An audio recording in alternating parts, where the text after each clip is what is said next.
नमस्कार श्रोते हो, दीपक रेगे कथाकथन चॅनलवर तुम्हा सगळ्यांचं मनापासून स्वागत. श्रोते हो, आज तुम्ही ऐकणार आहात जयवंत दळवी यांची कथा. पण तत्पूर्वी तुम्ही जर आता चॅनलवर पहिल्यांदा आला असाल किंवा अजूनपर्यंत चॅनल सबस्क्राईब केलेलं नसेल तर प्लीज चॅनल सबस्क्राईब करा. श्रोते हो, ऐकूया जयवंत दळवी लिखित बिजानपूर.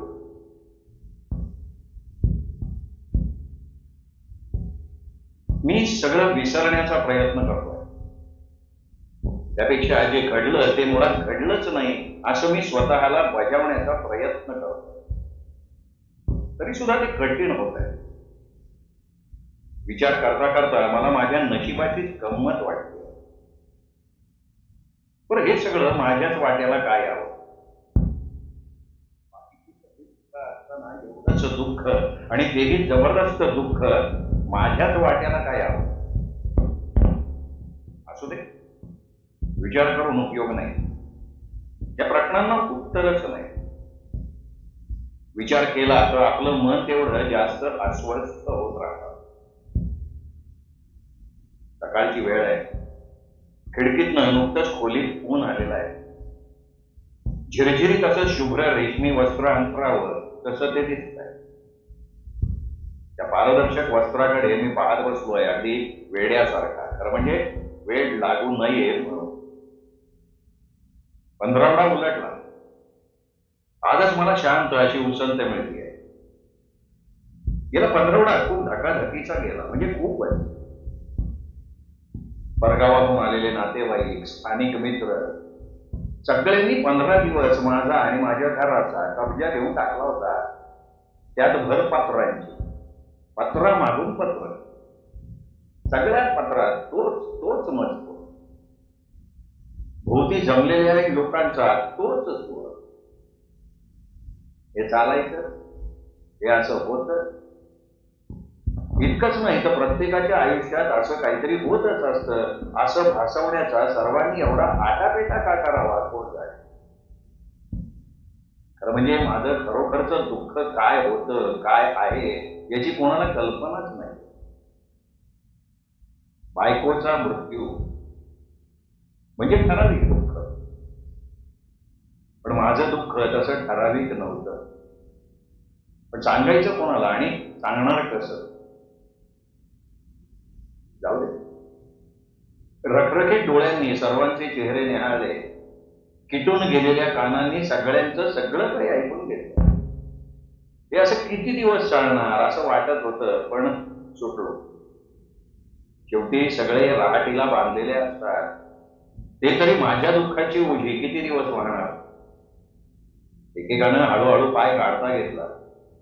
जो तो पुन्हा एकदा आपल्या व्यापात बुडाला. आणि बुडताना 4 बुडबुडे फुटणारच की. हे चालायचं, हे विसरून जा, हे विसरायला हवं, सगळं काही विसरायला हवं. आता हे मला सांगायला पाहिजे का? सगळ्यांच्या दृष्टीनं मी असेल लहान 26-27 वर्षांचा. पण मी विचारी आहे. फर्स्ट क्लास इंजिनियर आहे. चांगल्या मोठ्या हुद्द्यावर आहे. कोणी मला आळवून सांगायला नको. जे कोणी समजावणीचा आवाज काढत होते त्यांच्यापेक्षा मी थोडा तरी जास्त विचारी आहे. विचार करायला थोडीशी शांतता हवी होती. थोडासा एकांत हवा होता. तो कधी मिळेल असं सारखं वाटत होतं. त्यांच्या पोपट पंचीचा वीट आला होता. आता हे पुरे, तुम्ही निघा, मी बघतो ना माझं सगळं, असं ओरडून एकदा सगळ्यांना सांगावं असं वाटलं होतं. मन आतून ओरडत होतं. पण उघडपणे ओरडण्याचा हा प्रसंग नव्हता. म्हटलं असू दे. त्यांच्या जागी मी असतो तर कदाचित मी हे नेमकं तेच केलं असतं. कुणी सांगावं. खोलीत आलेला उन्हाचा तुकडा बघतोय. बघता बघता कुणीतरी अदृश्य हाताने उचलून दुसरीकडे वाळत टाकल्यासारखा तो उन्हाचा तुकडा आता पलीकडे गेलाय. उठलो आणि बाल्कनीत येऊन उभा राहिलो. भल्या रहदारीपासनं दूर. चित्राशी लग्न ठरलं ना तेव्हा मी ही जागा घेतली होती. मुद्दाम दूर, एकांतात. एकांतातले रसिले रोमांचकारी क्षण अव्याहत वेचता यावेत ना म्हणून. प्रत्यक्ष लग्नाआधी तिला मी एकदा इथे घेऊन आलो तेव्हा तिला म्हटलं मी की जागा कशी आहे. अरे गळ्यात गळा घालून तासनतास पडून राहिलो ना तरी दरवाज्यावर फाक पडून रंगाचा बेरंग व्हायची इथे भीती नाही असं मी तिला म्हणालो. पण ती लाजली नाही, मोरकली नाही, ओशाळली नाही, कल्पनेत सुद्धा थरारली नाही. मी मुद्दाम तिच्या गोऱ्या मांसल भागाला चिमटा घेतला पण तिच्या रोमांचाचे कण फुलले नाही. मी अगदी लगटलो तेव्हा कुठं जरा हसली. सुंदर शुभ्र दातांची एक चमकदार आडवी रेघ तिच्या ओठांवर चमकून गेली. खिडकीच्या फटीतून अस्पष्ट असा किरण यावा ना तशी. बाल्कनीच्या कठड्यावर कोपर टेकून मी बघत राहिलो. खाली पाहिलं. माझी स्वतःचीच गाडी तेवढी मोडून पडल्यासारखी उभी होती. इतरांच्या गाड्या बाहेर पडल्या होत्या. याला त्याला आपापला व्याप नव्हता तो आता मलाच. गाडीच्या टपावर धूळ माखली होती. बरोबर आहे, गेले 15 दिवस गाडी जागची हल्लीच नव्हती. वरच्या मजल्यावरनं चोखून टाकलेल्या आंब्याच्या बाटली टपावर पडल्या होत्या. शेंगदाण्यांची टरफलं होती.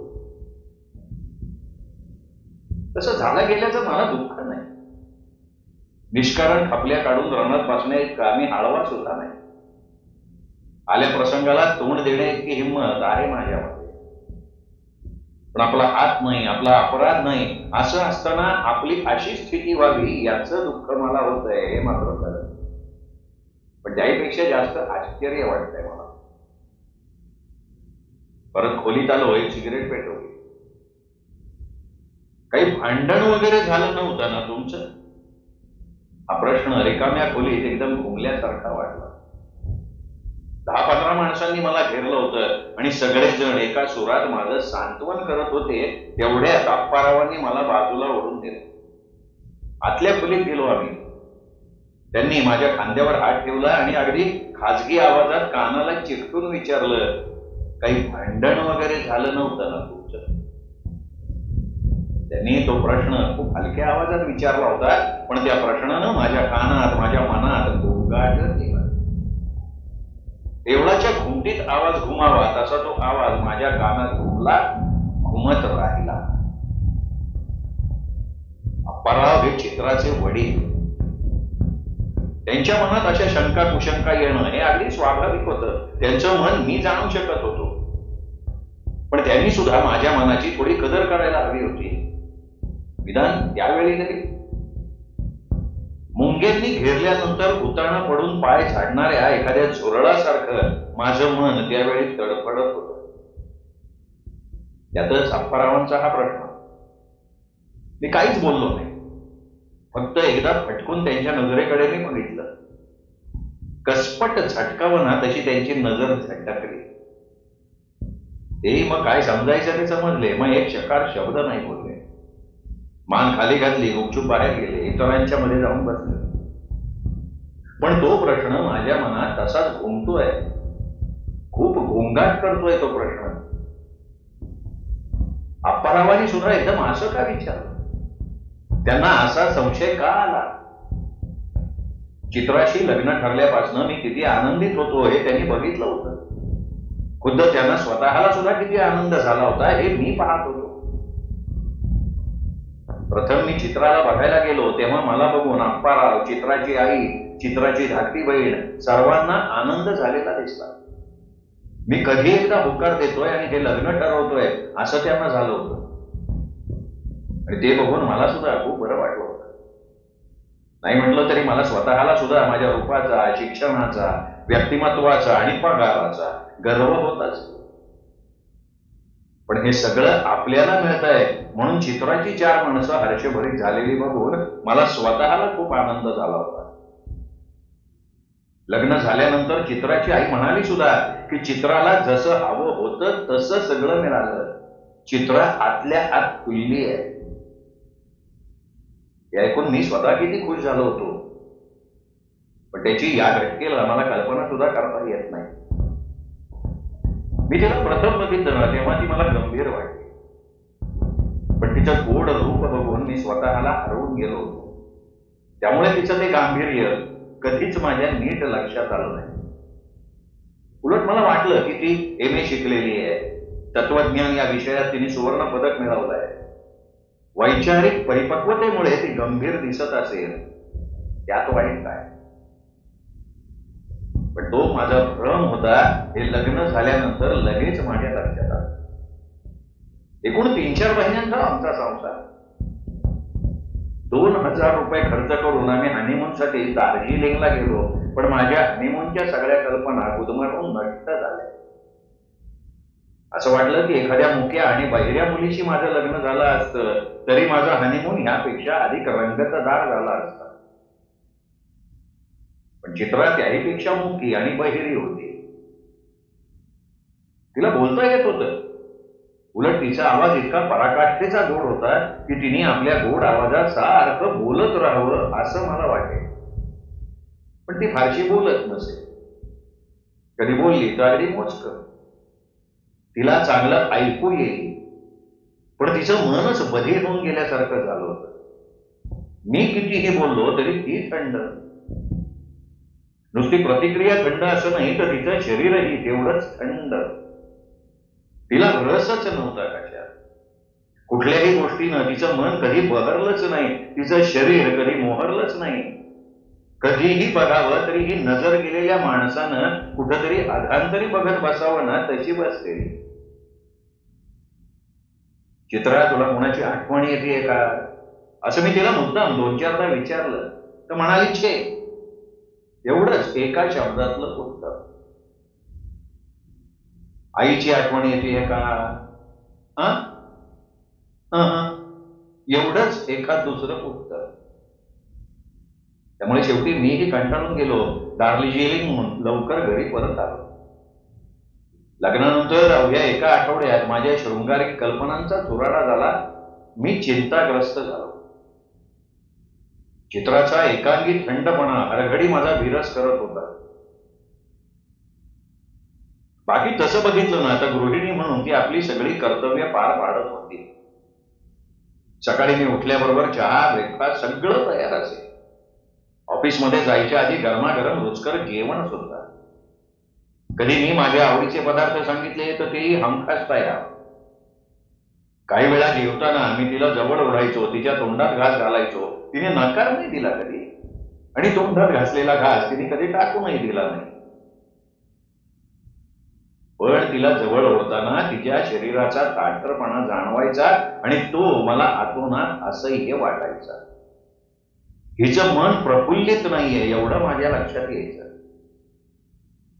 तिच्या बघण्यात, बसण्यात, वावरण्यात एक प्रकारचा विलक्षण रीतेपणा होता. ती कोणासाठी तरी झुरतीये असं मला वाटायचं. पण कोणासाठी झुरणार ती? कधी काही ऐकलं नव्हतं.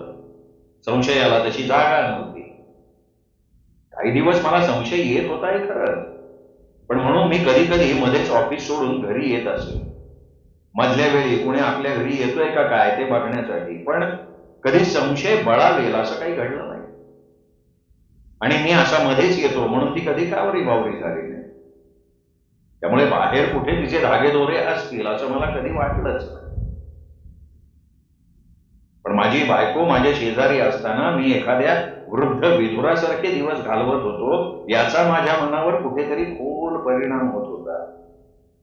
दिवस ते दिवस, महिन्यांमागून महिने. मग मात्र मी एकदा वैतागलो. कधीतरी कुठल्या तरी एका क्षणाला माझ्या नकळत माझ्या मनाचा तोल गेला. चित्रा, तू दुसऱ्या कोणासाठी झुरत असशील तर मला तसं सांग. एवढंच मी एकदा मोठ्यानं निक्षून बोलल्यासारखा बोललो. ती बोलली काही नाही, फक्त विजेचा धक्का बसावा ना तसा धक्का बसल्या गतीने मान वर उचलली. मला त्याचा अर्थ नाही लागला. क्षणभर वाटलं की हिने लपवलेल्या आपल्या शेपटीवर माझा पाय पडला म्हणून हिने आपली मान उडवली असेल. केवळ तेवढंच नाही, दुसऱ्या क्षणाला वाटलं चारित्र्यानं शुद्ध असलेल्या मुलीला असला प्रश्न विचारला तरी पण तिला असाच धक्का बसेल आणि ती अशाच तडफेनं आपली मान उडवेल. मानेला झटका दिल्यानंतर ती गदगदल्यासारखी झाली. तिच्या डोळ्यात अश्रू येत आहेत का काय असा भाग झाला.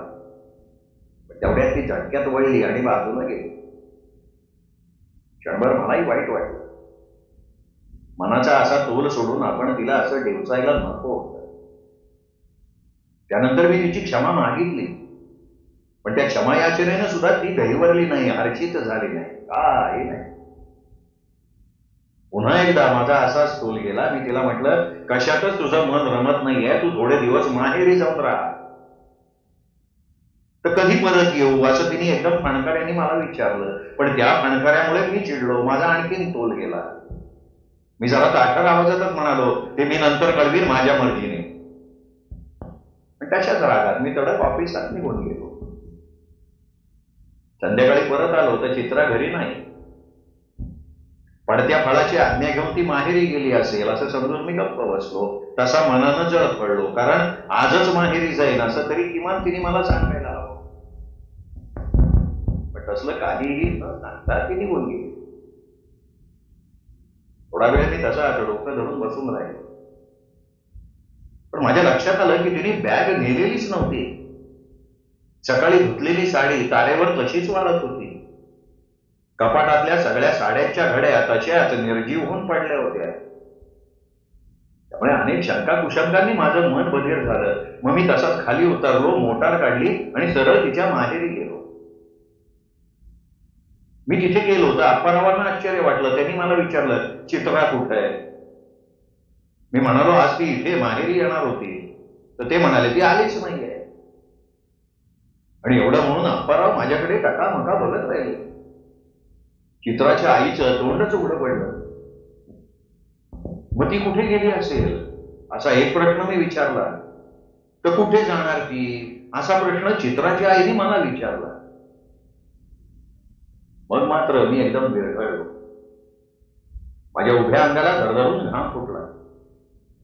ही कोणाचा तरी हात धरून पळून गेली असेल या एकाच प्रश्नानं मी अक्षरशः घायाळ झालो. चित्रा, तू दुसऱ्या कोणासाठी झुरत असशील तर मला सांग, हे माझेच शब्द पुन्हा पुन्हा माझ्या कानावर आटायला लागले. ती कुणाबरोबर गेली असेल? कुणाबरोबर गेली असेल ती असं मी माझ्या नकळत पटकन बोलून गेलो. आणि चित्राची आई एकदम ताट झाली. अहो, काय बोलताय काय? कुणाबरोबर जाईल ती असं तिने ताटरतेनं मला पुन्हा विचारलं. मग माझ्याच गाडीनं मी आणि अप्पाराव भटक भटक भटकलो. नातेवाईक, ओळखी देखील सगळं झालं. मध्यरात्री तलाश लागला. दुसऱ्या दिवशी पोलिसांनी चित्राचं तुकडं झालेलं प्रेत आमच्या हातात आणून दिलं. चालत्या गाडीतनं पाय घसरल्यामुळे अपघात झाला असं पोलिसांच्या रिपोर्टमध्ये म्हटलं होतं. चेंदा मेंदा झालेलं तोंड, तुटलेल्या तांगड्या, सगळं रक्त बाबा. हे सगळं बघून गोठून गेलो मी. माझी विचार करण्याची, दुःख करण्याची शक्ती गळूनच पडली. काही पत्र, काही चिठ्ठी अप्पारावांनी पोलिसांना विचारलं. त्यांच्या त्या प्रश्नानं गोठलेलं माझं मन तडतडलं. मी डंख बसल्यासारखा तडकलो. अप्पारावांकडे बघितलं तर ते रडत होते. नाही, तसं काही नाही, नुसता अपघात होतो असा पोलीस अधिकारी बोलून गेला आणि मी सुटकेचा श्वास सोडला. मग जमलेल्या प्रत्येकानं नेहमीची बडबड सुरू केली. सर्वांचं दुःख एकाच प्रकारचं. त्या दुःखाचा माझ्या मनावर कसलाही परिणाम होत नव्हता. सगळी क्रियाकर्म मी उरकतच होतो. पण मी माझ्या वेगळ्याच दुःखात गुरफटलो. पोलीस म्हणतात, तसा हा नुसता अपघात असेल का? तिने चिठ्ठी का नाही ठेवली? तिचा कोणी प्रियकर होता का? असता तर ती त्याच्याकडे का गेली नाही? मी तिला काही वेळ टाकून बोललो असेल, पण मी तिचा छळ केला नव्हता. उलट तिने मला दुःखी केलं होतं. त्यामुळे माझी बायको गेली याचं मला अजिबात दुःख वाटलं नाही. बायको म्हणून मला तिने कधी सुख दिलंच नव्हतं. ती मला माझी बायको वाटतच नव्हती. तरीही मी अस्वस्थ होतो. मला एवढंच वाटतं की हा अपघात आहे का आत्महत्या आहे एवढं आपल्याला कळावं. अपघात असला तर प्रश्नच मिटला. मला उलट सुटल्यासारखं वाटेल. पण आत्महत्या करण्याचं कारण काय? आणि ती खरोखर आगगाडीनं जात होती कुठे? कारण माहेरी जाण्याचा तो रस्ता नव्हे. का ती आत्महत्या करण्यासाठी तिथे चढली होती असेल, पण आत्महत्येचं कारण काय ते कळू दे ना. एकेका प्रश्नानं मनावर नांगी बसावी ना, तसं होत होतं. आणि मग अप्पाराव म्हणाले, पोलिसांच्या रिपोर्टात ती गरोदर होती असं लिहिलेलं आहे. हे ऐकलं आणि मग मी फाटून गेलो. अक्षरशः आतून विस्विशीत झालो. मला कळेल ना हे काय आहे. दोन क्षणापूर्वी मी म्हणत होतो की बायकोच्या निधनानं व्हावं तसं दुःख मला झालंच नव्हतं. का व्हावं? मनानं मी तिचा नवरा नव्हतो, ती बायको नव्हती. पण मग ती गरोदर होती म्हणताच मी असा फाटलो का? माझं मूल गेलं म्हणून? तिच्या पोटात दुसऱ्या कोणाचं तरी मूल होतं म्हणून? एक मन म्हणतंय की ती जर तुझी बायको नव्हती तर तिच्या मरणानं तुला दुःख झालेलं नाही. असे नका मग कोणाचंही मूल दे.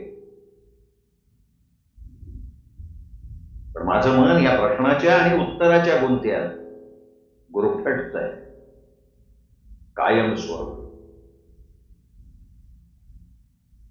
श्रोते हो, ही होती जयवंत दळवींची कथा बिजानपूर. कथा कशी वाटली लवकर कळवा, कमेंट करा, मित्रपरिवारात नातेवाईकात शेअर करा आणि चॅनल सबस्क्राईब करायचं राहून गेला असेल तर चॅनल सबस्क्राईब करा. पुन्हा भेटूया तशाच उत्तम कथेसह. तोपर्यंत नमस्कार मित्र.